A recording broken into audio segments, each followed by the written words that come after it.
Okay, colleagues, we begin with Thomas Hobbes, arguably the most important philosopher in this entire course. For reasons I'm going to have to explain in a moment.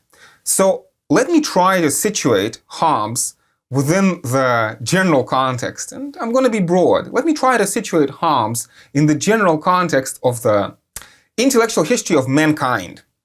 So arguably, it's a controversial position, but as you no doubt have already heard me say, everything in philosophy is controversial. Still, there's a strong position that the most important intellectual transformation in the history of humanity is the scientific revolution. More specifically, within the scientific revolution, this contrast and this transition from the ancient or medieval teleological worldview, from the Greek word telos, which means aim or purpose or goal. So the ancient teleological worldview, the worldview in which the universe is a deeply orderly place, and there are natural purposes in nature, which maybe come from God or gods, or even without gods, just intrinsically. There's an intrinsic hierarchy of value, and the ultimate explanation within this ancient or medieval teleological picture, the ultimate explanation for events is that, again, there are natural purposes. And everything in the world, both material, physical reality, as well as human social reality, everything is trying to achieve its goal. Again, like stones fall to the ground because this is their natural resting place. So again, natural purposeful hierarchy. Let me maybe even make this sharper, right? So within this ancient and medieval teleological worldview, everything happens for a purpose. Everything happens for a reason.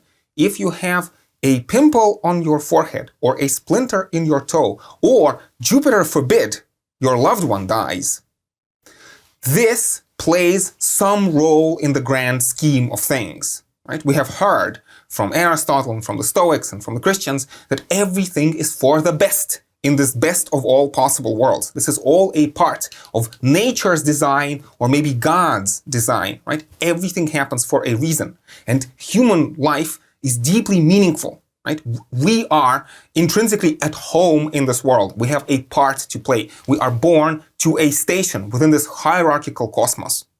So the mechanistic worldview departs radically from this vision. Now, of course, we have already mentioned that the mechanistic worldview has also existed, at least since the ancient times, right? So the earliest philosophers, the Milesians, Thales, or, within the Sophists, within atomists, within Epicureans, we see certain important aspects of the mechanistic tradition. The mechanistic tradition is very different. So for the teleological worldview, again, the universe is a purposeful place. There's purpose to everything. The mechanistic worldview, again, Immanuel Kant has put it best, the mechanistic worldview in one sentence is the abyss of the purposeless chaos of matter. Der Schlund des zwecklosen Chaos der Materie. The abyss of the purposeless chaos of matter. There are no purposes. There are no aims. There are only causes. So the teleological worldview, within the teleological worldview, the universe is trying to reach a certain end state, if you want. The end, the purpose, something in the future provides the ultimate explanation. Within the mechanistic worldview, no, it is the causes in the past. And these causes are blind. So you have this blind causation. And within the scientific worldview, within this new modern scientific worldview, the mechanistic universe is going to be explicable through mathematical regularities. There are mathematical laws. And these mathematical laws maybe exhibit a certain kind of intrinsic beauty or harmony, but this beauty or harmony has nothing to do with us, nothing to do with our values. Right? Maybe there's a simple equation which governs the motions of celestial bodies, but this has nothing to do with us. So actually, let me give you this example. So this revolution, I think, should be understood in stages, and I want to focus on these 4 stages.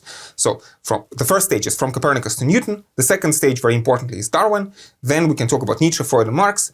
And finally, Alan Turing in the 20th century, right? And in these four stages, we have this increasing progression where we take what seemed to be purposeful and meaningful and substitute for it something purposeless and meaningless, this blind causation.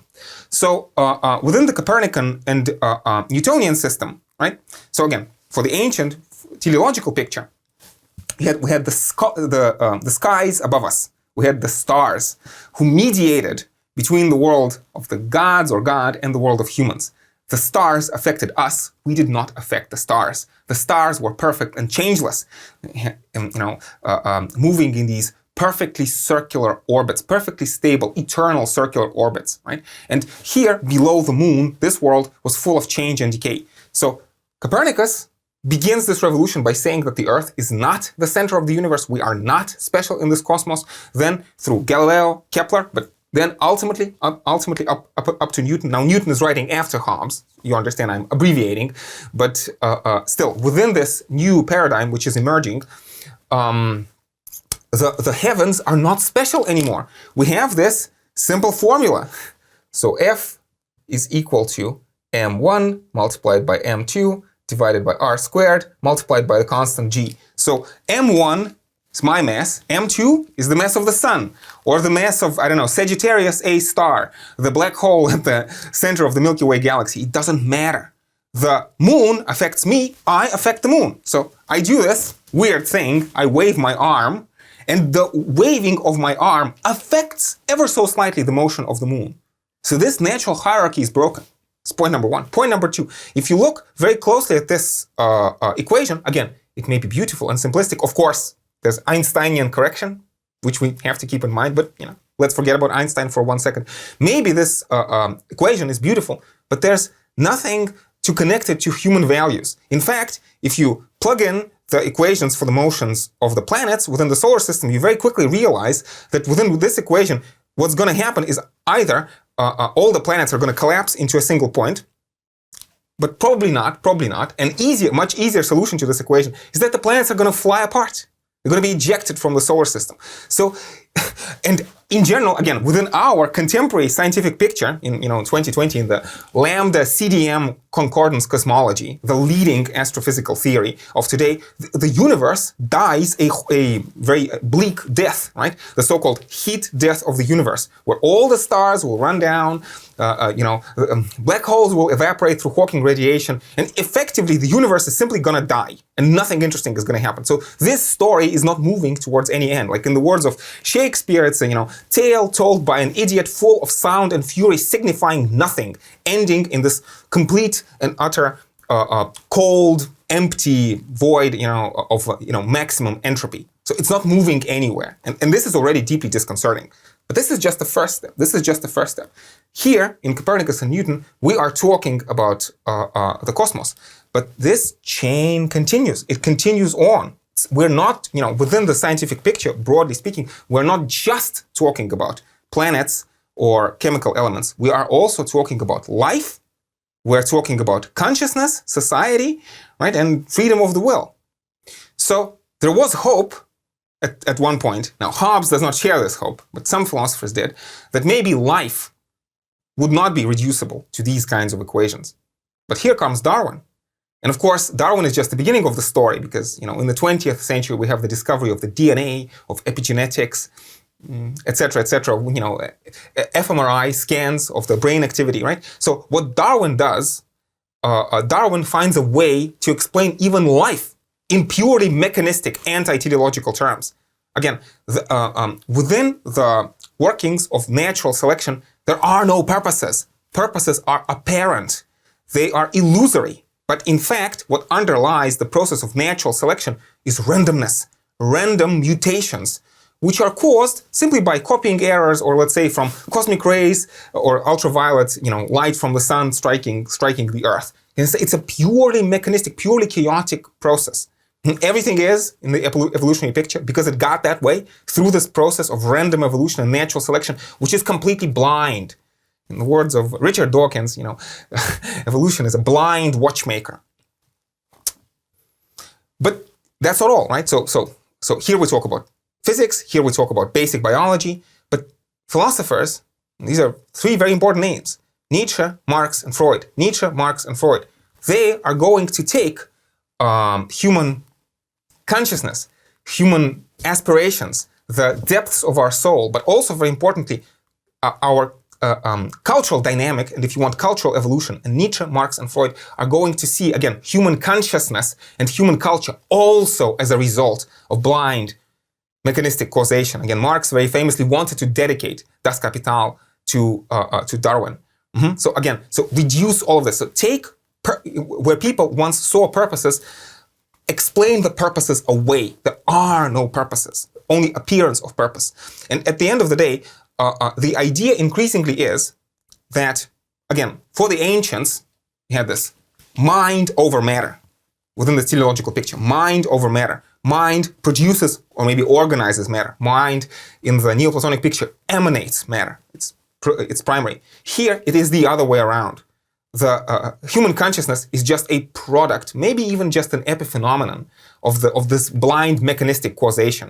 Again, how consciousness ultimately down the line is just a byproduct or maybe a product of neuronal activity, which is itself reducible to electrochemistry of the brain. There's nothing deeply meaningful about that. And again, importantly for Nietzsche, Marx, and Freud, what this entails is that I do not know myself. I do not understand myself. If you ask an ant to give you a theory of the ant species, to give you a theory of biology, you don't expect an ant to be able to give you an account. Likewise, if you ask a star or a chair to give you an account of what chairness is or what the theory of astrophysics is, the stars and the chairs don't know and cannot tell you, cannot even speak. In a similar fashion, Nietzsche, Marx, and Freud suggest that the human beings tell certain stories about themselves, but these stories have nothing to do with reality. Again, Nietzsche is going to talk about, again, this metaphor that Freud takes from Nietzsche, how consciousness is like a rider atop a tiger. The rider may lie to him or herself that they are actually in control. But in reality, again, as Nietzsche talks about the coils of the intestines, right? I do not control the workings of my stomach, right? And in an important sense, if you want, my stomach, my muscles, and the electrochemistry of my brain controls me, not the other way around. I can tell a certain interesting story, for which again is explicable through some reasons within evolutionary psychological picture of why do I tell this story, why do I lie to myself that I'm actually in control. But in reality, at the end of the day, if we believe Nietzsche, Marx, and Freud, if we believe Nietzsche, Marx, and Freud, I cannot give an account of myself. I cannot tell you why am I standing here right now and why am I talking to you. In fact, in a deep sense, I do not even understand the words that I am saying. I am not speaking a language. Language speaks through me. I am just a product, an unconscious product of this grand process of biological and cultural evolution. Let me rephrase this. So human beings are anxious and mostly unconscious products of biological and cultural evolution, manufactured by those forces, by those blind mechanistic forces, not in order to be happy or achieve fulfillment in life, but human beings are manufactured within the logic of those forces of biological and cultural evolution to fulfill a certain function, to perpetuate the logic of these systems, blind mechanistic systems. We want things that we do not really need. And the things that we truly need, like the meaning of life and lasting satisfaction, are the things that in principle we cannot get. It's a very bleak and a very depressing picture in many ways. So let me also say at least one word about Alan Turing. Of course, this is the last chapter of the story, and we can see it unfolding before our very eyes. So in recent years and recent decades, we have this push towards artificial intelligence and cognitive science, right? The idea being that, again, for the ancients, the mind seemed something mysterious. And it was, to many ancient philosophers or medieval philosophers, it was unimaginable that, this blind mechanistic causation can give rise to seemingly purposeful behavior. But now we know that so many things that were thought to be impossible for machines to do, like, for example, play chess, right? Machines can do easily, right? And, well, I don't want to turn this into a lecture on philosophy of consciousness, but Alan Turing asked this question: what happens when the AI, when artificial intelligence becomes so robust that its behavior is indistinguishable from behavior of a live human being? What should we say about the nature of consciousness then? If from a pragmatic third-person perspective, From the outside, we cannot tell the difference between one and the other. And I want to say that Hobbes, Thomas Hobbes, even though he's writing before Newton, before Darwin, before Nietzsche, Marx, Freud, and Turing, Hobbes is uniquely situated at the beginning of this project. He doesn't know how the project is going to end, but his basic thought is in line. He anticipates, he doesn't know, but he anticipates most of the conclusions that are going to be reached by this system. And therefore, I want to emphasize the unique position that Hobbes occupies in this course. And again, there are philosophers to this day who have some hopes for the teleological picture. But I advise you, colleagues, and basically in this course, I urge us to keep an open mind to the possibility that Hobbes was right all along. And in fact, I do think that rather than fighting against the mechanistic project and trying to poke some holes in it, freedom of the gaps, God of the gaps, soul of the gaps, miracles of the gaps, instead of all of these dubious and controversial counter-arguments, instead I think our time is better spent. Our time is much better spent thinking with Hobbes, trying to think with Hobbes through the implications of this picture and try to push the mechanistic worldview as far as it can go. And this is exactly what we're going to do in the next segment.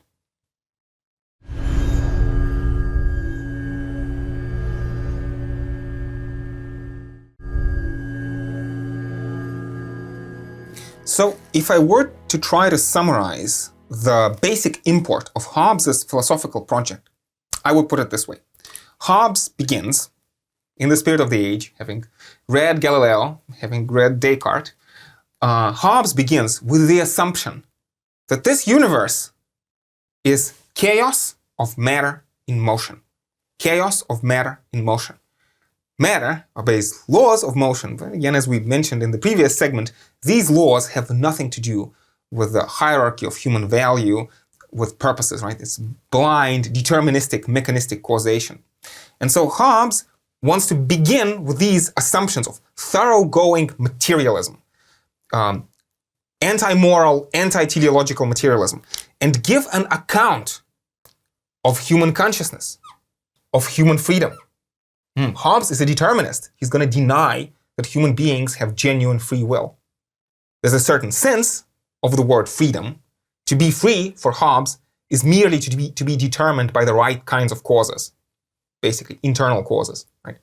So give an account, starting with this materialistic presuppositions of human being, of human consciousness, of human freedom, of human action. Right? And in this sense, Hobbes is going to say that there is no interesting difference between a human being and a mechanical clock. The mechanical clock has a certain spring within it and a system of gears. Likewise, this is the mechanical clock, right? Likewise, the human being has a certain spring. Hobbes is going to call it endeavor, or conatus in Latin. And there's also a system of springs that redirect this impulse, right? And explain, again, human behavior in purely mechanistic terms. Human consciousness, human freedom, but also human societies, how humans get together. And then, very importantly, starting with these premises, again, in nature, there are no purposes and no values. So this is, again, an anti-teleological and anti-moral outlook. So anti-teleology and anti-moral in the sense that nothing is good or evil in itself. Like within Newton's laws of motion, within Newton's equations, there are numbers, but there are no values. The values are not part of the fundamental ontology of reality. Right? So starting with these anti-teleological, anti-moral suppositions, derive the notion of rights, the notion of duties, the notion of contracts and of the social contract, the notion of consent. And in doing so, Hobbes seeks to put on a firm foundation to establish the political science, the science of the polis, political and social science, right? The same way, and again, this is, in many ways, this can be seen as one branch of the project of enlightenment, a very important phrase which we'll keep coming back to. And I suppose the easiest way for us to summarize this project of enlightenment is in the following fashion. In a similar fashion in which we can understand the laws of nature, and by understanding the laws of nature, then use this understanding in order to reshape human life, especially human social life, to achieve our purposes. So let me separate this into two. So understand nature to control nature to suit our desires. In a similar fashion, understand the laws of society now to be able to control or reshape society to suit our desires. So through understanding, acquire control. So in this sense, the project of enlightenment is a continuation of this overall scientific project of the scientific revolution. Again, to establish on a firm foundation the science of society, the science of man and the science of society. And through this understanding, and this is a very optimistic part, maybe even slightly utopian, I don't want to use this word utopian, but optimistic and progressive part of Hobbes's project, in order, through understanding the laws of society, reshape society on a much firmer foundation, sort of to conquer nature through knowledge.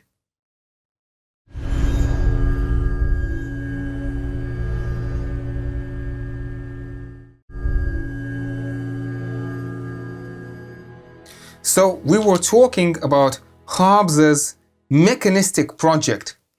Again, I remind you, the very beginning of the course, I talked about this unified picture from protons to presidents and from electrons to elections. Give a thoroughgoing materialistic account of the entire universe from, again, mindless, meaningless particles and fields of force up to human, social, meaningful, conscious reality. This is exactly what Hobbes is attempting to do. And again, for our purposes, first and foremost, he does this in his most important work called the Leviathan. We'll talk about this in a moment. So the question that Hobbes is asking within his philosophical project, within his sociological or social scientific project, in many ways is, how is society possible at all? Right? So when we begin with these materialistic premises, the question is, how society in principle is possible at all? What makes legitimate authority possible? Why should anybody ever obey? We can hear a certain ring of the ancient sophists, right? Of Callicles, of Thrasymachus, of Glaucon, this question of the ring of Gyges. Why would anybody ever obey? Is there such a thing as justice? And is it ever in our interest? So, in his discussion, Hobbes lays out a number of premises. And the way to talk about this characteristic word that Hobbes associates with these premises is the state of nature, or natural condition. And we could ask ourselves, what do these words mean, state of nature? And I want to say that first and foremost, what Hobbes is trying to do is, again, if you imagine a chemist trying to isolate calcium, pure calcium or pure iron or whatever, right, in order to investigate the properties of pure calcium. In a similar fashion, Hobbes wants to distill the pure human nature. And this is one of the primary meanings of this word, state of nature. But in addition to this, Hobbes also imagines that this state of nature is a kind of a baseline. And on top of this state of nature, societies are built. So this is the basis on top of which societies are built. So in a certain sense, we always live in the state of nature, like the state of nature is latently present, right, within any kind of situation. And if social norms were to break down, we would see manifestations of this state of nature. So let's talk about some of the characteristics of this state of nature. What are human beings by nature, right? And what are, therefore, the natural conditions of all societies, into which all societies could return, or maybe must return, if all societies will be destroyed at one point or another. So again, as I already mentioned, we begin with this assumption that the world is chaos of matter in motion. Chaos of matter in motion. And the most important meaning of this phrase for us is that nothing by nature is good or evil. There are causes, there are no purposes. Now, immediately you could ask, what about God? And Hobbes has a very complicated theological position When I say complicated, I mean, first and foremost, that we do not know what Hobbes' theological convictions were. He spends half of the Leviathan actually talking about matters of theology, debating Catholic theology, especially. He writes against Catholic theology and proposes his own readings of the Bible. But it is not, it's always a very difficult endeavor to try to establish what Hobbes' theological convictions were. What Hobbes will say over and over and over again is that human mind is limited, and that therefore, to a human intellect, God is incomprehensible. God is incomprehensible. So, is there some kind of deep divine order behind this chaos? Maybe yes, maybe no, we do not know. So this, again, does God presuppose some kind of natural hierarchy of goodness in this universe? We do not know. God moves in mysterious ways. So the universe, apparently, to us, is chaos of matter and motion. And even if there is some hierarchy of order and value rooted in God, it is incomprehensible. God is incomprehensible. And this phrase, that God is incomprehensible, effectively means that Hobbes is an atheist. And in fact, for a long time after his death, the word Hobbism in the English philosophical context just meant atheism. To be a Hobbist was to be an atheist. Now, let me repeat this clearly. We do not know whether Hobbes was an atheist, really.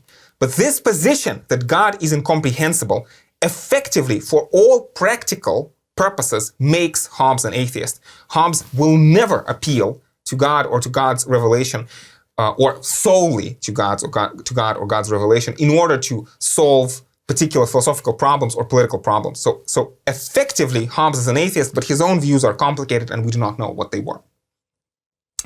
So this is point number one. Nothing is good or evil in itself. Now, what we have instead of this order of value is human beings find themselves with appetites.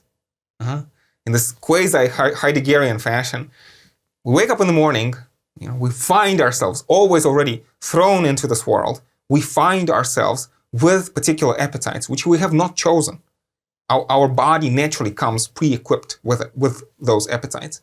And basically what Hobbes is going to say, in a fashion which should be reminiscent of the Epicureans and of the Sophists, Hobbes is going to say that nothing is good or evil in itself. The only meaning in language of the words good and evil, again, God is incomprehensible. Therefore, the only meaning of the words good and evil in ordinary human language is just a way to denote our appetites and aversions. Hobbes says very famously, "Whatsoever is the object of any man's appetite or desire, that is it which he, for his part, calls good. And the object of his hate and aversion is what man calls evil, there being nothing simply and absolutely so." This is a negative, skeptical, and somewhat empiricist doctrine. Empiricist in the sense that we observe our appetites in ourselves empirically as a matter of experience. Again, nothing is good or evil in itself. So the only thing that we can fall back on is our appetites with which we find ourselves. It should remind us again of the Sophists and especially of the Epicureans. So on the next step, we have a very interesting and very radical assertion which follows directly from Hobbes' materialism. And this is the assertion of human fundamental equality. Now, this is very interesting, right? So we have talked about the teleological thinkers, like Aristotle, like Cicero, like Thomas Aquinas. And for Aristotle, Cicero, and Thomas Aquinas, there is natural hierarchy in the cosmos, right? And many of the prejudice of their culture, Cicero, Aquinas, and Aristotle, they have a tendency to universalize them, right? So in this natural, teleological, purposeful universe, some people are slaves by nature for Aristotle. Or Aquinas is going to talk about how women are naturally inferior to men. Hobbes will have none of this. Everything is just matter in motion, chaos of matter in motion. And in fact, he's going to say the fundamental equality between human beings is that we are all equally mortal. We are all equally vulnerable. In many ways, again, we talk about appetites. What is the most important appetite? the most important appetite is fear, is an aversion. It is a fear of death. And you can see why Hobbes, I think you can understand why Hobbes singles out the problem of fear of death, because it doesn't matter what other appetites you have. You see, our appetites are changeless and various. One person wants one thing, another person wants another thing. I want something in the morning, I want something else in the evening. In the morning, maybe I achieve Epicurean ataraxia, but in the evening, the ataraxia is gone. Hobbes explicitly writes against this, against ancient doctrine of ataraxia, freedom from disturbance, freedom from perturbation.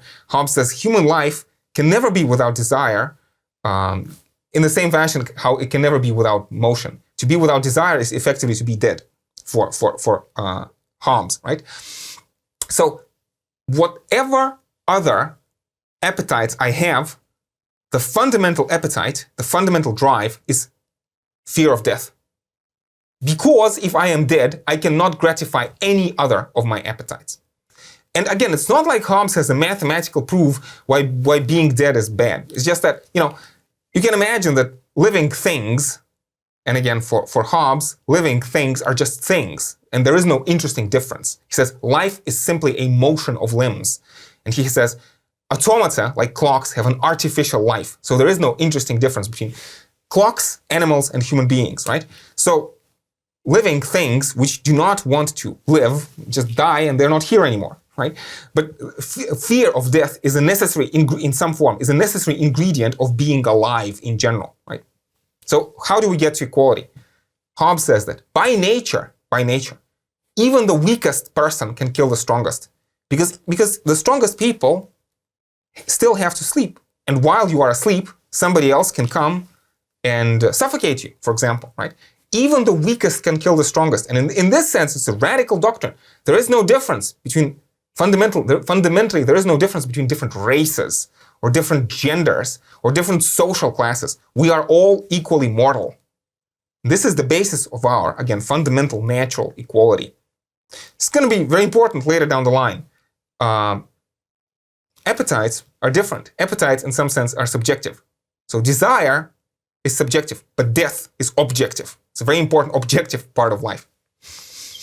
Lastly, this situation of nature, by nature, Hobbes wants to say, we are not social by nature. Society is not natural. Authority, obedience is not natural. What is natural is conflict. And Hobbes talks about three primary causes of conflict in no particular order. Let's start with mistrust. So first of all, human beings have the capacity to deceive one another. We can lie. We can make mistakes. We can promise and then break our promises, right? So there's no natural, intrinsic tendency for us to trust one another. There is no law of nature that requires me to fulfill my promise if I have promised something. So there's always a possibility of lying. And this leads to conflict. The second is scarcity. We have appetites. There are many, varying, ever-changing. And again, I cannot agree with myself on what my appetites are going to be. And again, notice, very importantly, even if I have enough today, what about tomorrow? What about tomorrow? See, for Hobbes, in some sense, by nature, in the state of nature, the rule of the jungle is shoot first, ask questions later. Maybe today, you and me, we are equally satisfied. But how do I know? Maybe tomorrow there will be not enough food for both of us, and we will have to fight to the death. So in this sense, it's a phrase in the theory of international relations, offensive realism. That the best defense is offense. And in this sense, for Hobbes, all proper offensive wars are actually defensive wars. There's no such thing as offensive war proper. If you want to survive, you must go on the offensive preemptively. So scarcity drives us to invade one another. Hobbes says, even if we're satisfied now, we cannot guarantee our satisfaction in the future. And finally, Hobbes is going to say that some people, at least some people, not necessarily all people, but at least some people, in addition to glorifying their appetites, they also have an additional desire for glory. And this should remind us of the Calliclean pleonexia, wanting more than your fair share, right? the Diogenes and Alexander wanting to be the king of the world, wanting to be glorified, honored. And glory presupposes there can be only one number one. Only one number one. This is a desire that necessarily puts people in conflict with one another. Again, the desire to be esteemed. Hobbes says, I want you to respect me more than you respect yourself. This is necessarily conflictual. And Hobbes says, not all people, maybe, perhaps, not all people desire glory, but some do, even if they are a minority. Some do.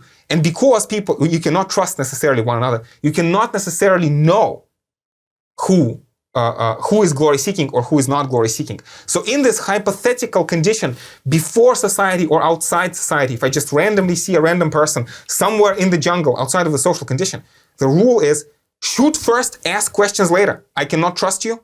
Maybe we will be in competition over resources tomorrow. But even if we're not going to be in competition for resources tomorrow, maybe you will want to kill me. Not because you need something from me, but just for the glory of killing me. So these three factors in combination provide for the basis of this horror of the state of nature. So Hobbes is going to say that by nature, outside of society, which is artificial and has to be built on top of all of this. So we can draw, again, this is the natural condition as a baseline. And on top of this natural condition, precariously, we build society. But if society collapses somehow, we go back to the state of nature. And we can see something like these factors emerging in times of crises, in times of civil war, when the civil authority breaks down. Or Hobbes, very importantly, talks about how between the states, because there's no sovereign authority, over and above the states between individuals, not just individuals, but also the states between themselves are always perpetually in this condition of conflict. And so Hobbes says, again, that in this hypothetical condition, there could be no navigation, no society, no sciences, no arts, no, as he says, instruments of moving and removing such things as require much force, no luxuries, no importation of commodities by seas. And he says, most importantly, fear and constant fear and danger of violent death, constant fear and danger of violent death in life of a man, poor, solitary, nasty, brutish, and short.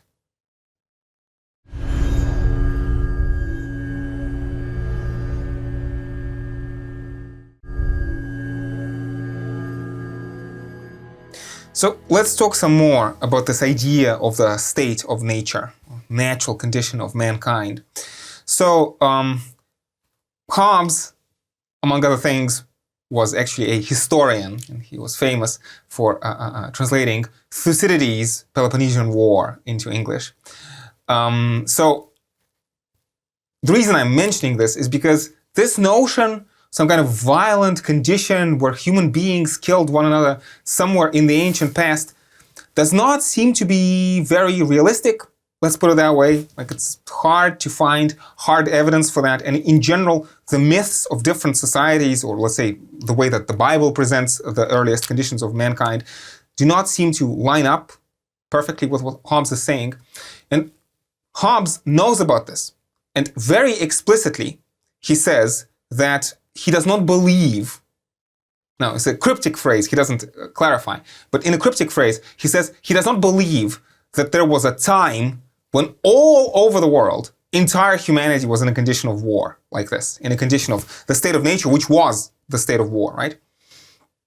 So it is probably not some kind of prehistoric condition in the ancient past.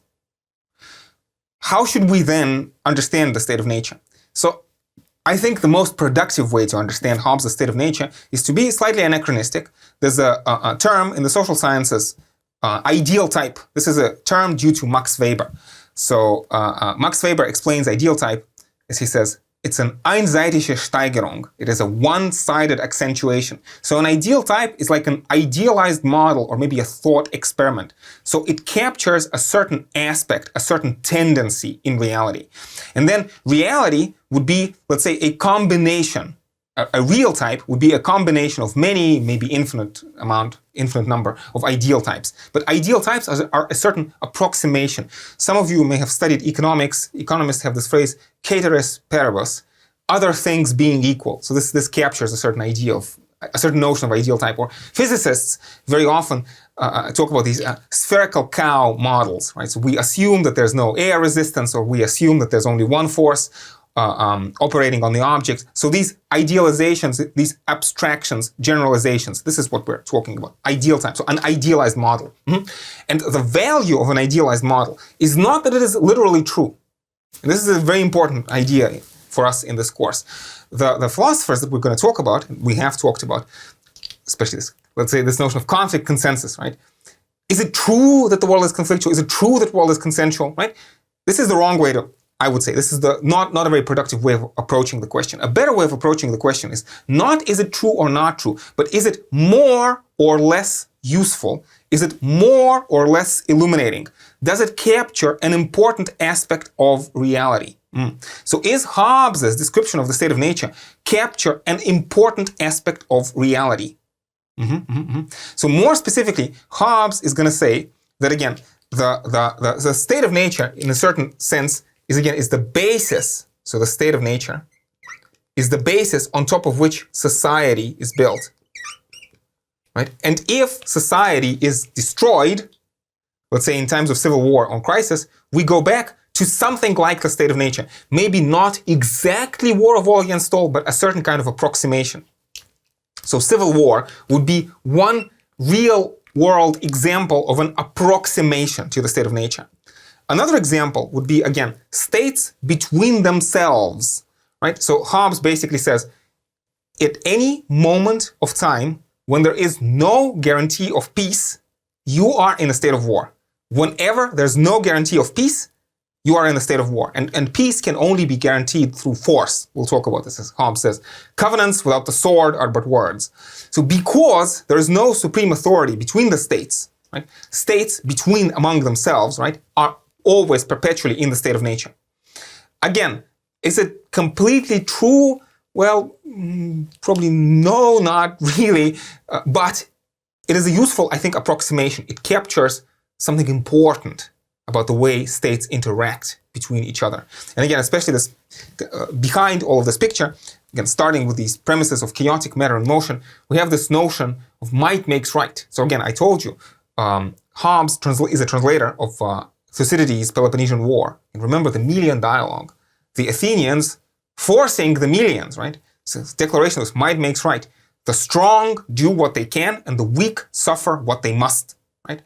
So Hobbes, this establishment of order through threat of violence, through threat of punishment, is a very important idea in Hobbes. So he says the only way to get out of the state of nature into society is through a strong centralized power that will keep men in awe, as he says, keep men terrified, right? And because there is no such power in the international relations sphere, right, it will be to a lesser or to a greater extent, transactions between the states will approximate what Hobbes is talking about. And again, to this day, models inspired by Hobbes are used in contemporary international relations studies, right, to explain events that are going on right now, this very moment, right? So what Hobbes is driving at, ultimately, is that, again, this condition, by nature, right, by nature, there's no natural cooperation between human beings. Notice also, it's a small side note, but let me make it nonetheless. It's not that Hobbes is saying that human beings are evil. This is not Augustine. This is not the idea of original sin. I don't think that Hobbes is saying that human beings are evil by nature. In fact, Hobbes says that human beings always do what they find attractive within their passions, right? So human beings are like mechanical clocks. Nobody does evil for the sake of evil, says Hobbes. We are simply like mechanical clocks following a certain if you want, evolutionary program, you could say, in contemporary terms. So human beings are not evil. But we find ourselves in the world which is chaotic. And so there is no natural cooperation. So in some sense, it's not that the people are bad. It's the world that is bad, that has failed us, right? And so, yeah, people behave in antisocial fashion because what else can they do, right? But again, what Hobbes is driving at is that this condition is horrible, it's the worst imaginable. Hobbes repeats over and over and over again. And we want to get out of this condition through some kind of combination of passions and reason. Passions and reason. And Hobbes is going to say that some passions, like desire for glory, for example, leads to war, but other passions, and first and foremost among them is again the fear of death. This is the most important passion that leads to peace. Fear of death. It's not the only one. He says another passion is desire of comfort, for example, is another passion that disposes man to peace. And then, it's very important, it's a very important notion, right? Reason, we'll keep returning back to this idea, reason by itself will not tell us what is good or what is evil. Right? Reason does not say this. It's a is-ought problem. You cannot derive an ought, a value, from an is. You cannot derive normative statements from positive statements. So the only thing that reason can do is to tell us what is the best way to gratify our desires. Reason cannot set the destination. The passions set the destination, and reason can only tell us the optimal route to achieve this destination. So again, the passion that inclines man to peace is fear of death, and then reason suggests a certain way out. But it's very important, right? So the establishment of societies is a work of art. It is an artifice. Society is artificial. Peace, war is natural. Peace is artificial. So our final destination, the place we're going to, is again, we're trying to escape the state of nature. There are passions that incline us to seek a way out of the state of nature, primarily the fear of death, right? And reason suggests a certain way out of the state of nature. And basically the only way out of the state of nature, Hobbes is going to say, is to establish the social contract, the covenant, right? And specifically establish the absolute authority. And in a nutshell, what Hobbes is going to say is that fear, might makes right. Covenants without the swords are but words. So the task of the state is to use fear in order to coerce men into obedience. Through fear, control pride. Let me spend a moment talking about the title of the book. The title of Hobbes wrote many books, but the most important book for our purposes is called The Leviathan. Leviathan is a sea monster from the book of Job, from the Bible. And Leviathan is such a horrible monster that Yahweh actually uses Leviathan to brag about himself. Yahweh says to Job, Job, do you know who I am? I have chained the mighty Leviathan. Leviathan is my dog. Basically, this is what Yahweh says to Job. But the implication of the book is that Leviathan is the greatest monster on earth. Nobody on earth is above the Leviathan, only God. And God, I remind you, for Hobbes is incomprehensible, right? So, more specifically again, in the book of Job, Leviathan is called the king of the children of pride. The king of the children of pride. So it's a terrifying sea monster who, through terror, through fear, terrifies glory-seeking animals into submission.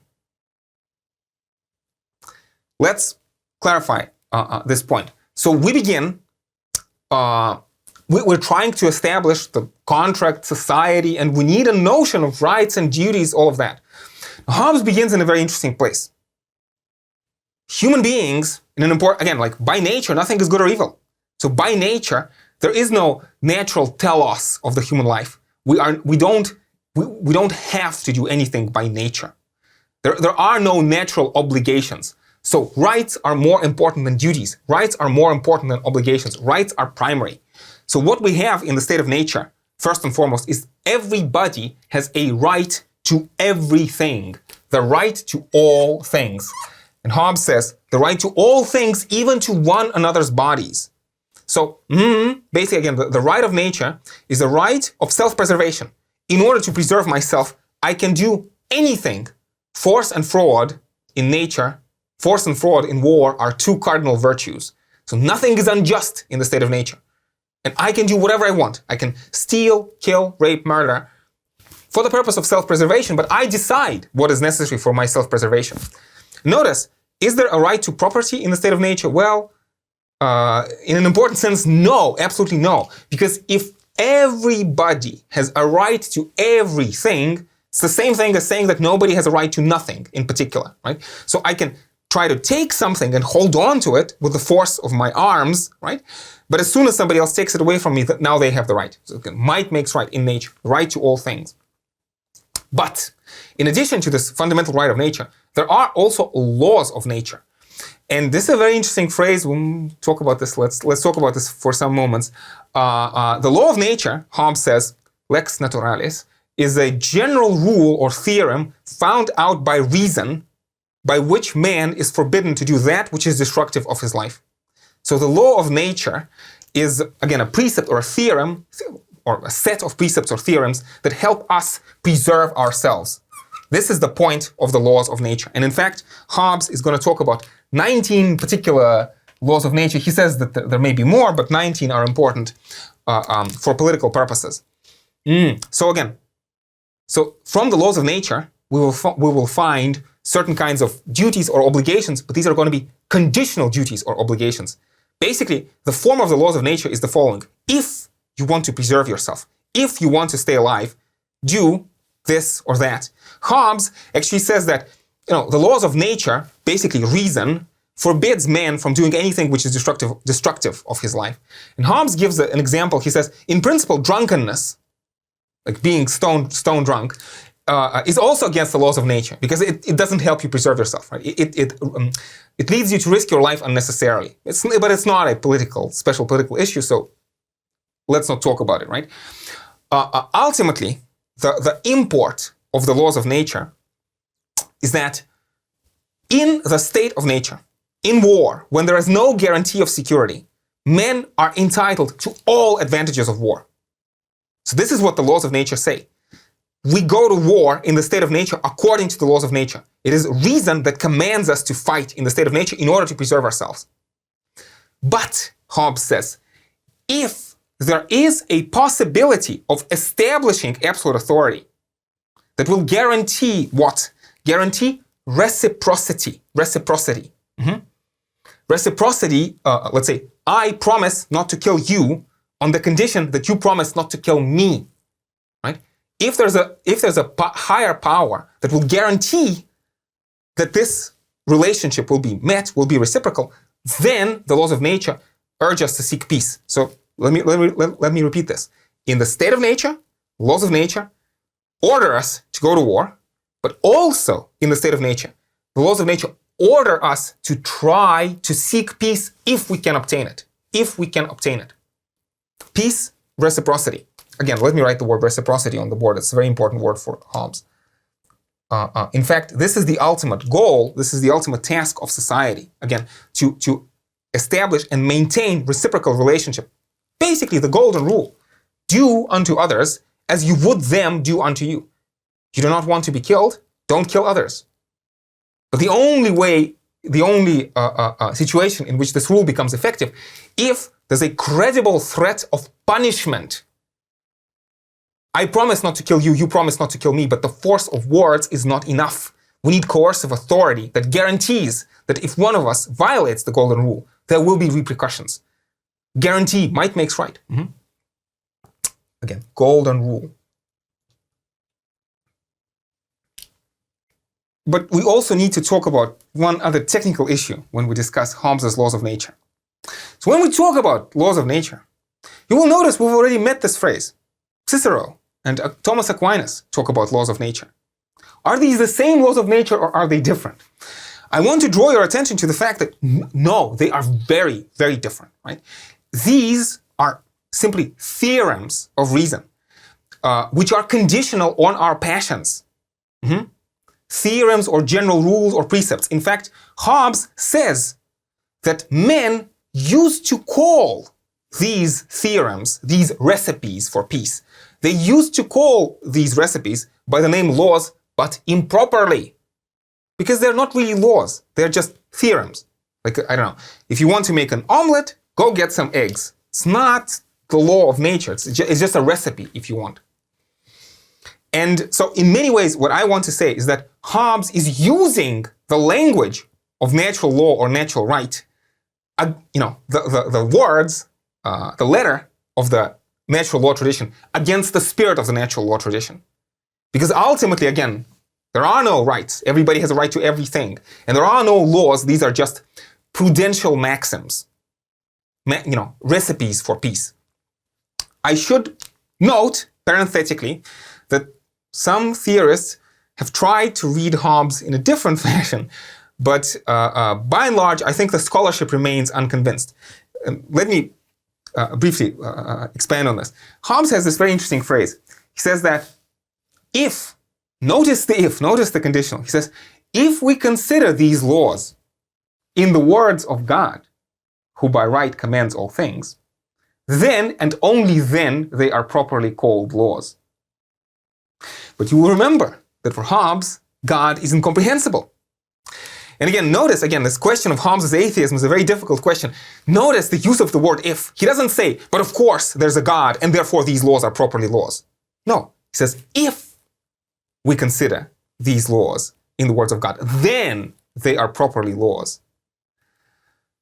So again, I want to note that there's some debate in the scholarship, so I urge you maybe to take my words with a grain of salt, but I will proceed on the assumption that, again, the word laws in Hobbes' usage has absolutely nothing to do with the natural law tradition. In fact, again, this is Hobbes' attack on the natural law tradition and an attempt by Hobbes to establish society on a totally different, this mechanistic basis, starting with completely anti-teleological and anti-moral premises.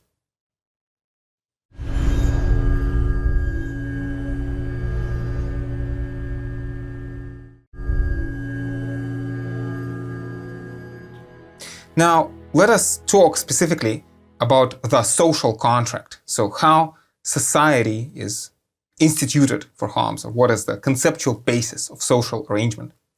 So Hobbes, in the conclusion to the Leviathan, gives a summary of the whole book. And he says the most important idea in the book is that there is a mutual relationship between protection and obedience. Mutual relationship between protection and obedience. And in fact, Hobbes wants to say that he is charting a middle course between, on the one hand, too much liberty, on the other hand, too much authority. So, too much liberty leads to war, if you want. But when you talk about too much authority, the idea is that naturally, human beings, nothing is good or evil. Nobody's obliged to do anything by nature. So in this sense, in the negative fashion, we're all born free. And so we can only be obliged to obey if it is in our interest. Which interest? Interest to preserve ourselves. So again, as long as we are protected, we must obey, says Hobbes. And again, we must obey precisely because we are protected. And if we are protected and then we disobey, Hobbes says that essentially we exit from under the protection of society, we become free game for anyone in town, and basically there's no guarantee of security, and this can never be in our interest. Let's talk more specifically. So we mentioned laws of nature. The first three laws of nature, in many ways, are the most important ones. The first law is that we should seek peace and follow it, if we can help it. The second, if we can help it in the sense that if we cannot acquire peace, then we are entitled to all advantages of war. But we must try to seek peace. Second is that we need to lay down this right to all things, right to kill one another. We need to lay it down and allow each other as much freedom as we would give ourselves. So on the condition of reciprocity, if you want.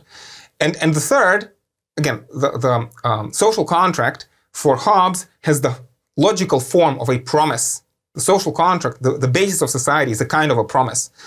And he says that we must keep promises made. If we make a promise, we must keep it.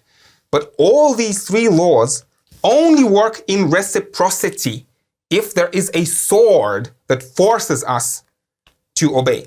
So we keep our promises if there's a credible threat of punishment for not keeping promises. So now, talking more specifically about the form of the contract itself, how should we think about the contract, right? So again, mutual relationship between protection and obedience. I think one way to imagine this is that, like, every waking moment of your life, you ask yourself, is it in my interest to obey society, or is it in my interest to disobey? Again, say hi to Thrasymachus, to Callicles, to the sophists, right? And if the answer is yes, it is in my interest to obey, then we continue obeying.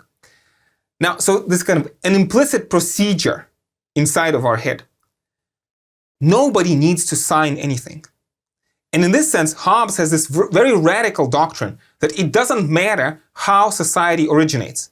He says people, in principle, may come together and institute a society, what he calls sovereignty by institution. Or, far more often, what happens is that the origin of society is in the right of the stronger. When a conqueror conquers a territory and forces people to obey on the pain of death, right? So obey or die. And you are choosing freely to obey because it's better than dying. So contracts, promises made out of fear of death, promises made at the point of a gun are still valid, says Hobbes. In fact, only promises which are backed by force, which are backed by fear, only those promises are really valid. So again, a very controversial but also very interesting and productive, I think, idea in Hobbes is that there's essentially no difference between establishment of sovereign authority by institution or by conquest. There's no difference. And in fact, again, for the vast majority of people, we are born weak and powerless. So for the vast majority of people, a decision to become members of society is taken out of fear. Again, we are, so to speak, conquered while we are young by society, which is stronger than us. Now, let's look at some of the technicalities. So the first point that we need to understand about Hobbes' contract is that only people sign the contract. People sign the contract between themselves. So we get together and each promises to one another. We say, so everybody promises to everybody else, right? So I should draw like arrows to each side, right? So the idea is, the social contract sounds like this. I authorize and give up my right of governing myself to the sovereign on the condition that you do the same. So people sign the contract between themselves. So the government, again, we keep using this word sovereign. Sovereign in Latin means supreme, so the highest authority. So Hobbes is talking about a single unified source of authority. And his preferred forms of government are absolute forms of government. It's an absolute monarchy, an absolute aristocracy, or an absolute democracy. So again, I authorize and give up my right of governing myself to this man or to this assembly of men on the condition that you do the same. Now, and again, I authorize and give up all of my rights. I do not reserve any of my rights. So only the people sign. The sovereign does not sign the contract, and we give up all our rights. Now this, to many people, sounds strange, especially, we talk about contract, but the contract is entirely one-sided. The sovereign is not a party to the contract. The sovereign does not sign the contract, therefore the sovereign has no obligations and can have no obligations under the contract. And in fact, the sovereign, technically speaking, stays in the state of nature and enjoys the right to all things. So basically, the rights of the sovereign are going to be right to anything. Because the sovereign, again, in some sense, vis-a-vis other sovereigns and vis-a-vis the subjects, the sovereign stays in the state of nature. It's a very interesting question. Why? Right? And this is the crucial point in Hobbes. Hobbes is going to say, if you want the sovereign who is outside of the contract, again, the sovereign is outside the contract, and the sovereign is actually the guarantor of the contract. So the sovereign power is the guarantee that people will obey. In fact, Hobbes insists that people as people do not exist before sovereignty is established. Before sovereignty is established, we're in a condition of war. We are simply a dispersed multitude. The people can only become a people, a single people, if they are under the jurisdiction of a particular single sovereign. So the immediate question is, shouldn't we try to make a different kind of contract? Maybe try to impose some obligations on the sovereign? And Hobbes gives different reasons. It's a technical and nuanced point in the text. I want to focus on one reason which I think is most important. The most important reason is who will be the judge. So if you decide that you want to maintain certain rights against the sovereign, who will be the judge between you and the sovereign? Now, you could say, well, maybe there's going to be a third party that's going to be the judge. Then Hobbes is going to say, look, you're misusing words. The word sovereign means supreme. Like if let's say between you and the monarch, there's a third judge, let's say the Pope, then technically speaking, monarch is not sovereign and Pope is sovereign. So let's keep our language straight, right? So it cannot be the third party, because then the third party would be the sovereign. Then let's ask who will be the judge between you and the Pope, right? So there are then only two logical possibilities left for Hobbes. One is that sovereign is going to be the judge. But if between you and the sovereign is the judge, then sovereign obviously will always judge in his, her, or its own favor. So to say that between you and the sovereign is the judge, it means that there is no judge. Well, it means that sovereign is always automatically right. So you do not have any rights against the sovereign, except maybe those rights which the sovereign has freely decided to give you. But again, the sovereign giveth and the sovereign taketh away, right? So it's up to the sovereign. So if the sovereign is the judge, then sovereignty is absolute. But, and here's the much more important, much more interesting possibility. What if you are the judge? But if you individually are the judge, then Hobbes says we are back in the state of nature. If each person is going to be the judge in their own case, then we are back in the state of nature, which is the state of war. It's the old English spelling of war. So, again, all of this goes back to his vision of the law of nature. By nature, we are diffident, competitive, glory-seeking. We live in a condition of scarcity. So there is no natural cooperation. Consensus is impossible. This is very important for Hobbes. Consensus is impossible. So notice, the sovereign can be the judge, I can be the judge, but let's say the people cannot be the judge. I cannot appeal to the people, because the people outside of the sovereignty don't exist as an entity. There is no such thing as consensus. Nothing is good or evil in and of itself. We cannot agree on what is good or evil. Therefore, because consensus is impossible, therefore we must consent to absolute authority. So in an important sense, we consent, we agree to disagree. We agree to disagree, and we give all of our powers, all of our rights to the sovereign. Not because the sovereign knows better, but because this will guarantee peace. And the sovereign will legislate on all matters, on matters of mathematics, religion, economics, whatever, right? So the sovereign has absolute authority on all matters, not necessarily because somehow the sovereign knows better, right? But because this is the only thing that will guarantee peace. Let's take a particular example. In fact, this is going to be a very important example for Hobbes. Let's take matters of religion. So Hobbes, again, as I alluded to previously, writes against the background of the wars of religion. So the 30 Years' War on the continent and the English Civil War both had an important religious element, especially the element of textual interpretation. The Catholics and the Protestants could not agree on how to read, how to interpret the Bible. And this was one of the factors, very importantly for Hobbes, that led to war. So Hobbes is going to say, consensus is impossible. Human mind is limited in the skeptical fashion. We cannot know what is the right way to read the Bible. So we delegate this authority, sorry, not delegate, we give up this authority to the sovereign, to the government, to the king, let's say, if we live in a monarchy. And not because the monarch somehow knows truth from God on what is the best way to read the Bible, but because this will guarantee peace. And so when I talked about this, God being incomprehensible for Hobbes, you could ask this question, well, many many branches of religion, many versions of Christianity actually also hold that God is incomprehensible. What is so special about Hobbes? And I think, again, what is special about Hobbes is, again, it's like, this isn't just some kind of apathetic reverence before God. This is genuine agnosticism.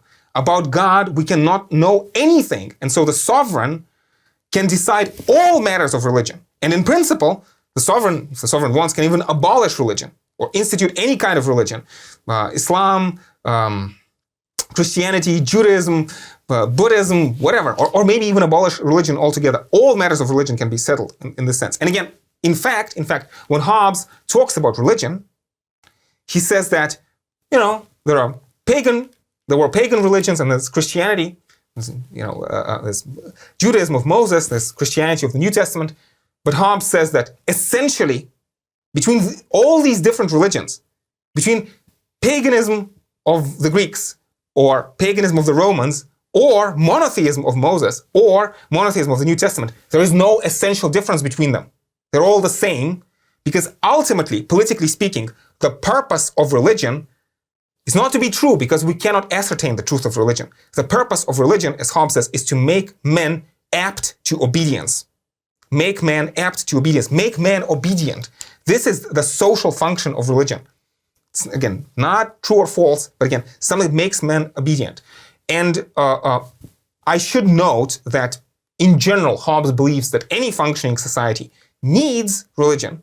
But again, there's a particular purpose of religion, and it is the sovereign, again, be it monarchy, aristocracy, or democracy, monarchical, aristocratic, or democratic sovereign, that decides what kind of religion a given territory is going to have.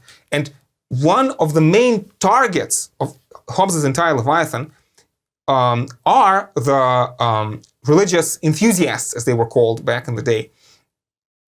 You could say religious fanatics in general, right? So Hobbes insists that no man can usurp the authority to speak for the gods. Hobbes insists over and over and over again that men are prone to making mistakes, men can make mistakes, and men can lie.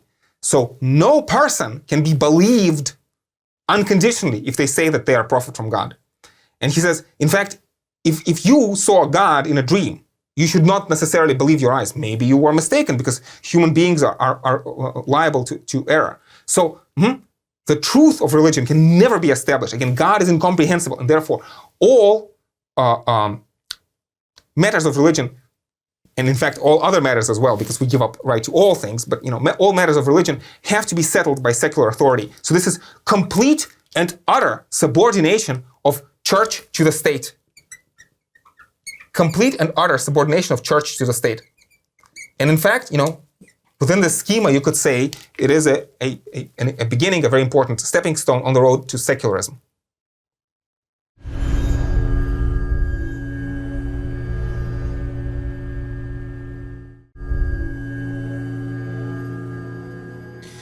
Let me talk in more detail about the figure of the sovereign.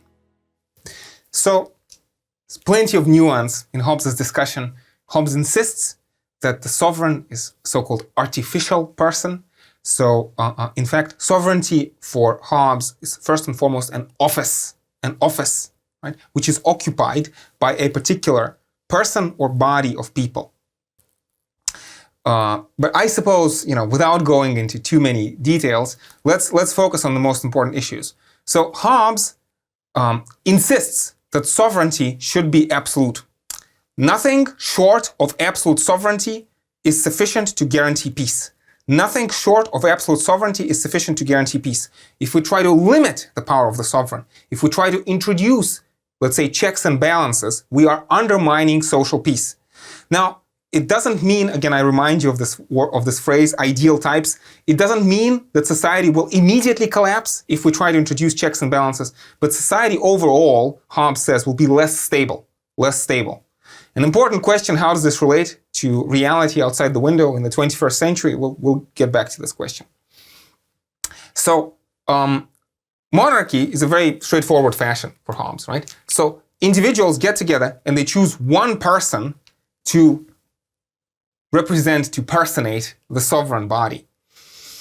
In an important sense, we have to understand, right? So again, This is social contract theory. The legitimacy of the government is derived from the consent of the governed. We obey because it is in our interest to obey. Our obligation is always conditional. Mutual relationship between protection and obedience. We obey because we are protected. So in this sense, every monarchy for Hobbes, in a certain sense, has a democratic element. Every monarchy is an democratically elected monarchy. And indeed, Hobbes talks about how you can have elective monarchy, where when a monarch dies, people choose a new monarch, or you can have hereditary monarchy, when again, people consent to be ruled not just by one person, but by a dynasty of people, with specific prescribed rules. Now, because Hobbes wrote at the time of civil war, this is actually his preferred form of government. That, he thinks that in general, and he gives some reasons, he thinks in general, monarchies tend to be more stable. Because as opposed to, aristocratic and democratic governments, under normal circumstances, it is difficult for a monarch to disagree with him or herself. Right? By the way, again, I remind you of complete gender equality in Hobbes. It doesn't matter who the monarch is, man or woman. But still, right? So he has this preference for monarchy, but aristocracy and democracy are also possible. So monarchy is pretty clear. And again, we're talking about absolute monarchy. Now, incidentally, I guess, let me mention, and it will be true for monarchy and aristocracy and democracy, that the sovereign can give you rights conditionally. So you can have conditional rights. So the monarch has the right to be tyrannical as monarch wants, because the monarch has all rights. But it doesn't mean that monarch will or has to be tyrannical. The monarch can give you rights, let's say property rights, conditionally. So everything belongs to the monarch, first and foremost, but then the monarch delegates property rights to you as an individual citizen. So in fact, absolutism in Hobbes is consistent with settled standing laws, with a kind of rule of law, let's say. Monarchy, I hope it's more or less clear. Let's talk about aristocracy and democracy. Hobbes has a very mechanistic, again, description. He says aristocracy is a rule by a council into which not every citizen has the right to enter. So the ruling council, not every citizen has the right to enter. This is aristocracy. What is the criterion? Is it wealth or birth or color of your hair? For Hobbes, it doesn't matter. Likewise, when we talk about democracy, democracy is a rule by a council, an assembly of men into which every citizen has the right to enter. So we should think maybe of Athenian direct democracy, where the assembly of all the people, something like a referendum, decides all the actions. Again, I suppose most democratic regimes today probably Hobbes would call elective aristocracies, because again, this is a council into which not everyone has the right to enter, but only people who were elected, and then this council has authority. Or, well, complicated story, but I hope you understand the general backdrop. Now, two questions we can ask with regards to this. What about God? Isn't God the ultimate sovereign? And you see, this is the point. People who really believe in God, like John Locke, for example, they call God the sovereign. But the monarchs, are not really sovereign, because only God is sovereign. Not so for Hobbes. Not so for Hobbes. God is incomprehensible. God moves in mysterious ways. God does not intervene. So Hobbes is happy to say that, of course, technically speaking, monarch is subordinate to God. Monarch is responsible to God. But because God is incomprehensible, only the monarch, him or herself, decides what is their obligation to God and whether they fulfill this obligation or not. So, in this sense, you can imagine the monarch being always necessarily the head of the church and the final judge on all matters of religion. So you could say, is the sovereign responsible to God? In theory, maybe yes, but in practice, absolutely no. Absolutely no. Because the sovereign themselves is, him or herself or itself, is the judge of their obligation to God and whether they fulfill it or not. So again, I hope we can see, again, Hobbes's attempt to radically limit the pretensions of religion, again, radically subordinate all matters of religion to the affairs of state. So let's go back to this question of tyranny. So let's again, we as citizens, as subjects, we have absolutely no rights against the government.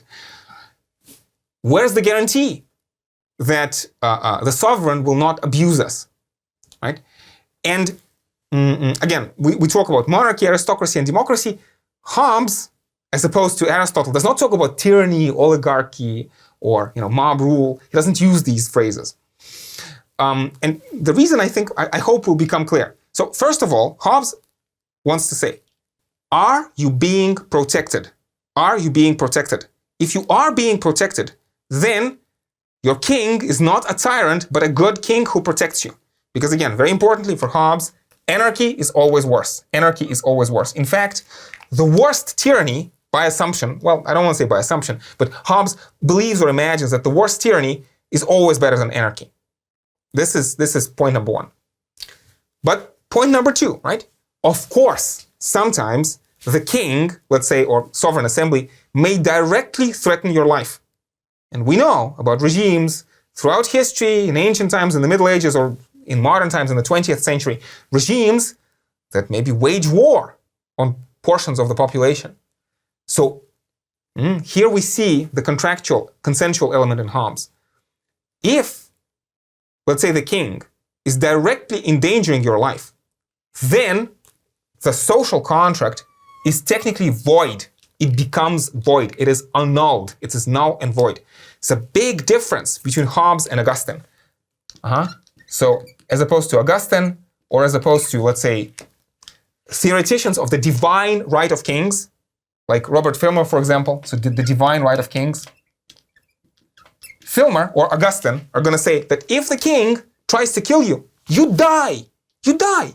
Because all power is from God, and to disobey king is to disobey God. You die, martyr's death, and you hope for justice in the afterlife. Not so for materialist Hobbes. First of all, Hobbes is going to say we have no natural knowledge of life after death. We have no idea what's going to happen to us after we die. So we focus entirely on this world, right? And Hobbes says that, again, remember, the right of nature is the right to preserve yourself. And the law of nature is the law that forbids man from doing what is destructive of life. So to submit to a sovereign who is trying to kill you is against reason. In fact, Hobbes says that if you promise not to defend yourself from force, we should understand your words in such a fashion, we should interpret your words as if you do not understand the meaning of the English language, that you are not in command of the English language, or maybe you are mad. No person rationally can consent to not defend themselves from force. Again, so if you find yourself in a horrible, abusive regime that endangers your life, then the contract is void. In fact, upon reasonable suspicion, the contract is void. It's a big question. In fact, some of Hobbes' commentators, again, remember, Hobbes says this: Leviathan is a middle road between too much liberty and too much authority. Too much authority is the divine right of kings. This is the too much authority side for Hobbes. Some commentators have therefore interpreted Hobbes' Leviathan as a rebel's catechism. Rebel's catechism. So doesn't it mean that people will always rebel? Because, I decide personally that upon my reasonable suspicion, the contract is annulled and the king has no power over me and the king stops being king.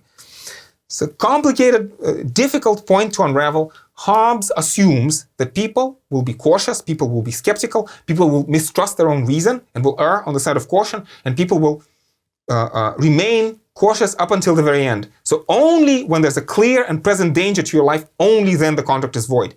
Now, to your life, Hobbes talks about how life is so as not to be wary of it. So let's say if there's a threat of wounds, chains, or imprisonment, or also very importantly, we talk about how society is artificial, but Hobbes is going to say that society is artificial, but family is natural. So if there's a person who's very close to you, like a parent or a benefactor, says Hobbes, and their life is threatened, then the contract may also be void because, let's say, if this person is is killed or tortured, then you become wary of your life. You do not want to live anymore, right? So, but again, within this mechanistic account, if your life is threatened, or if your life is made so miserable that you do not want to continue living, then contract is void. And you go back to the state of nature. And you are entitled, again, to all uses and advantages of war. So this is not the right to revolution. We have to be very careful. But effectively, it is a safeguard against tyranny. And again, so if we look at both these points together, in some sense, the word tyrant for Hobbes is an oxymoron. It is a contradiction in terms. If the sovereign protects you, then the sovereign is not a tyrant, but a good king. But if the sovereign does not protect you, then the contract is void, and the sovereign is no longer a sovereign. And in fact, he's not a tyrant, but he's just a private person in the state of nature who attacks you, and you are entitled to all uses and advantages of war. Again, let's think about this. 2 points, right? Too much liberty, too much authority, and Hobbes is trying to chart a middle course. But lastly, and this is probably the most important point, Hobbes is going to say that as a matter of fact, even though you have no rights against the sovereign, you have no right to be protected, but definitely you have a reasonable expectation that you will, as a matter of fact, be protected. And the reasoning is very simple. Covenants without the swords are but words, but there is a sword of which even the sovereign is afraid. And this is the sword of other sovereigns. Hobbes insists over and over and over again that no sovereign can be rich and powerful if his subjects are wretched and poor. So ultimately, the strength of the sovereign is derived from the vigor of the subjects. The strength of the sovereign is derived from the vigor of the subjects. And for my money, the most important chapter of the Leviathan that nobody reads is chapter 30, in which Hobbes contrasts good laws and just laws. So again, think back to Thrasymachus. What is justice? Justice is the interest of the stronger, and Hobbes agrees. Justice is whatever the sovereign declares to be just. There is no other judge on earth to decide what is just. So all of sovereign's laws are automatically and necessarily just. But just laws are not the same thing as good laws. And Hobbes asks, what makes a law good? Is it the interest of the sovereign, but not the people? Hobbes says, no, that's a mistake. That's a mistake. Why? Because at the end of the day, rightly understood, the interest of the sovereign and the interest of the people coincide. And more specifically, so to flesh this out a bit more, so there's a danger to sovereign's life. Everybody wants to protect themselves, and the sovereign wants to protect himself, herself, or itself, right? And protect from enemies abroad. So enemies abroad. If you want competition between the states, this is a very Darwinian thought. Out-group competition ensures in-group cooperation. Competition between the sovereigns makes sure that the sovereign will take care of its subjects. Because again, the sovereign is afraid of enemies abroad, but also the sovereign is afraid of rebellions at home. Now immediately, people will jump and say, but Hobbes prohibits rebellions. There is no right of revolution in Hobbes. And it's true. It's true. But think about this. There is no right to steal, to rape, to murder, but people do, as a matter of fact, steal, rape, and murder. And sovereign should not be mad, should not kid themselves, right? The sovereign should understand that even though people have no right to rebel, people will rebel. Because human nature is irrational, we are carried away by passions. The example that Hobbes gives is the last Roman king, Tarquin, whose son raped the daughter of a noblewoman, Lucretia, right? And as a result, people got really upset and threw the kingship out, have overthrown the monarchy. People obviously had no right to do this. But again, remember, laws of nature are the rules and precepts of self-preservation. It is in the interest of the king to not goad people into rebellion. And it is very much in the interest of the ruler to make laws which are needful for the good of the people. The good laws are laws which are good for the people. And in fact, it is even better for the sovereign to explain the reasoning behind the laws. Because if people understand that the laws are in their interests, people will obey naturally. And this is the ultimate project of Hobbes' Leviathan. That again, the science of politics, rightly understood, we can find a form of association, find a form of the social contract where there will be no difference between altruism and egoism. No difference. People will not need to choose between their interest and following the laws, right? When the laws are in the interest of the people, then people will obey gladly and automatically because people will understand and obey happily. So, in fact, let's write this. Free obedience. People will obey freely and naturally because they see the reason behind the laws. They see the reason and the interest behind their laws. So think about this. This is, I think, the brilliance and the genius of Hobbes. So at the same time, he will explain to us the basis of society, which is fear. And he will explain why slaves have obeyed in Egypt, why slaves have obeyed in Rome, and why serfs have obeyed throughout the Middle Ages. Slaves obey because they are afraid to die. What can you do? What can you do? And right now, not all countries are consensual. You can probably think of some examples of countries today in which people obey because they're forced to obey out of fear of death. And Hobbes says, yes, what can they do? But in addition to this basis, in Hobbes, there's also a possibility of social progress, a more efficient form of society in which, again, the interests of the individual are reconciled with the interests of society. It's a very interesting project. And again, every other thinker we'll talk about in this course later down the line will have to compare their philosophies to this picture. Karl Marx, very famously, says that, again, history is driven by forces. Different socio-economic formations are in competition with one another. Capitalist order drives feudal order to extinction. It's not necessarily a more humane, it is a more efficient form of production, right? And likewise, Marx supposes that communism is going to be an even more efficient form of production.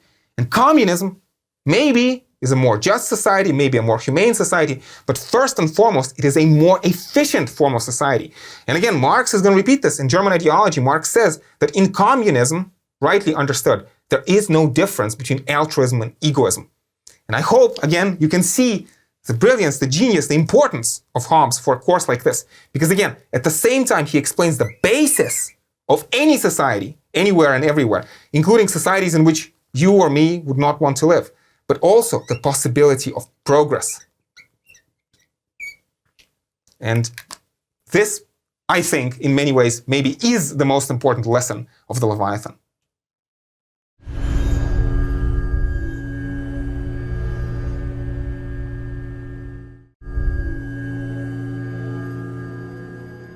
Now, there's a very important conceptual distinction I want to draw. So this distinction is actually due to a Russian-born British philosopher, Isaiah Berlin. The distinction between positive and negative freedom. Positive and negative freedom. In general, the idea of negative freedom is freedom from interference, right? So when we think in terms of relationship between individual and society, and especially these terms, conflict and consensus that we talked about, there's a certain notion, right, that the negative freedom is the negative right of the individual, like a sacred sphere of self-defense, of self-protection of the individual against society. So there's a certain connotation of conflict and of individuality on the side of the negative freedom.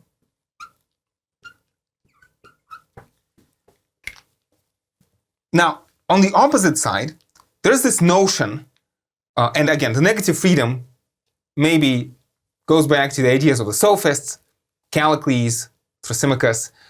When we talk about the positive freedom, and Isaiah Berlin himself is actually a proponent of negative freedom. I'll talk about this in a moment. When we talk about positive freedom, we imagine that there are strong assumptions about human nature, such that, yes, of course, society restricts us from time to time. I cannot do whatever I want. But so much more importantly, society enables me, right? So this would be the idea of the positive freedom. And the champion of this approach of positive freedom, I think, in our course, the poster child for this approach is going to be Aristotle. Now, in philosophers down the line, especially in Rousseau, in Hegel, I think in Marx, we'll also see particular notions of positive freedom, but that's, so to speak, the basic idea. In many ways, a very interesting, a very fruitful distinction. So precisely because the positive freedom relies on assumptions of harmony and consensus, Isaiah Berlin draws our attention to the potential danger with this view. It's very easily open to abuses, right? When the government usurps the authority to decide for the people what is better for them.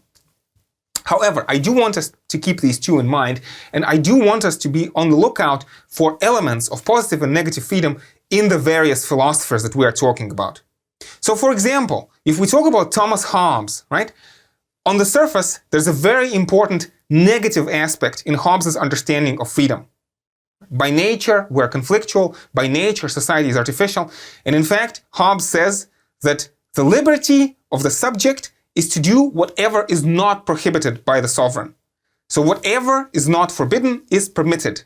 Kind of this sphere of privacy, this important liberal element in Hobbes. And it's definitely there. And in fact, Isaiah Berlin takes Hobbes to be one of the most important proponents of the negative freedom. And again, it's there. I do not want to deny it. But in addition to this, over and above, I want to respectfully disagree with Isaiah Berlin. And I want to emphasize the positive aspect of the understanding of freedom in Hobbes. Again, as we've already alluded to, very importantly, in chapter 30 of Hobbes' Leviathan, we can see his provisions, his very important statement that again, the strength of the sovereign is derived from the vigor of the subjects. So it is in the interest of the sovereign to actually take good care of the subjects. The richer, the healthier the subjects are, the stronger the sovereign is. So the various provisions that Hobbes makes in chapter 30 for fair allocation of taxes, which Hobbes believes is in the interest of the sovereign, in the interest of the subject, to allocate taxes fairly, to provide for public charity, today we would say social welfare. And very importantly, Hobbes also thematizes the problem of unemployment, that the government should help those who find themselves unemployed through no fault of their own, to help them find decent jobs, right? Hobbes, again, when we focus on the negative formulations, could be seen as a deeply anti-Aristotelian thinker. And in fact, yeah, it's true. Hobbes attacks Aristotle on so many points. But I want to say that, again, when we look closely at this alliance between the interests of the subjects and of the sovereign, when we look at chapter 30 very carefully, when we look at the positive aspects of, positive understanding of freedom in Hobbes, we can see the Aristotelian element. It is only possible for Aristotle to be properly human and properly happy only in a well-functioning society. And we keep asking, this conflict and consensus. And I do not know, colleagues, what situation do you find yourself in while you're watching this video? Do you find yourself in a Hobbesian war of all against all? When going to bed, you're not sure you're going to wake up safe and sound in the morning? Who knows? We live in a less than perfect world. But at the same time, think about this class. When I am teaching this class, like right now, I talk to you in the words of English language because I had people who taught me to speak English. I had people who taught me to understand philosophy, right? This isn't just my work, springing from the head of Zeus like Athena, right? So the words that I'm saying right now, right, they have been compiled with the help of so many teachers, so many books. Thomas Hobbes himself, Aristotle, right? And even more so, this wonderful board has been assembled by people. These markers, this shirt, this microphone, right? And if you think about this, in many ways, there's a certain aspect of deep collaboration. I am here talking to you right now because people somewhere in a distant land have assembled this microphone, have made these markers so that I am able to talk to you. So this notion of society, yes, maybe to some extent being conflictual, but so much more importantly, society being consensual, society not only restricting, but enable our flourishing, enable our flourishing in the full sense of the word. Again, negative liberty alone in Hobbes seems to lead to this war of all against all when there is no art, no letters, no sciences, no navigation, no importation of commodities. And all of these things, again, rely on this essential coincidence of interest between individuals and societies. Again, it's a strong assumptions about the pro-social character of human nature. So even though society is artificial for Hobbes, but there are, so to speak, there's this natural possibility to make this artificial society. So society is artificial.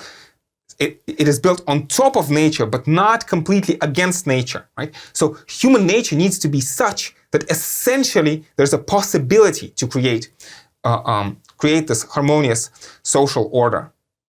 So, which conception is more important? Positive or negative conceptions of freedom? Do we live in an essentially consensual society or conflictual society? These are open questions, colleagues, and I remind you to keep an open mind, and I do hope in a humble fashion that at least to some extent this course helps you frame these issues and think them through.